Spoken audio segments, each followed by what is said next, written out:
हा प्रश्न rotational dynamics या चॅप्टरवर सीईटी 2024 ला विचारलाय.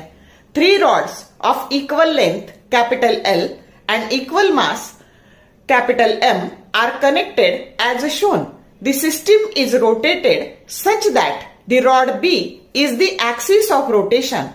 The moment of inertia of the system is option A ml square by 6, B ml square by 3, C 2 ml square by 3 and D 4 ml square by 3.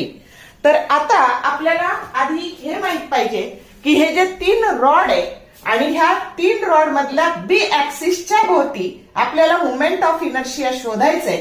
मग हा जो बी axis आहे तो ह्या दोन्ही रॉडच्या कुठून जातो तर तो सेंटर मधून जातो आणि त्याच्या रॉडच्या सेंटर मधून जाणारा मोमेंट ऑफ इनर्शियाचा फॉर्म्युला असतो ml स्क्वेअर बाय 12 आणि बी ऍक्सिस मात्र तो स्वतःच्याच मधून जातो म्हणजे ऍक्सिस ऑफ रोटेशन पासून त्याचं डिस्टन्स 0 आहे म्हणजे आयबी तुमचं काय झालं तर आयबी 0 झालं.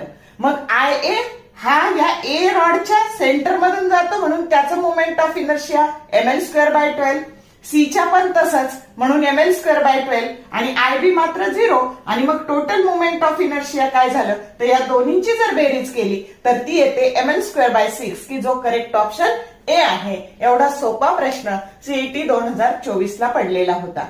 तर जर शॉर्ट व्हिडिओ आवडले लाईक करा, शेअर करा, कमेंट करा. For more useful tips and tricks keep watching rings of physics. Thank you very much.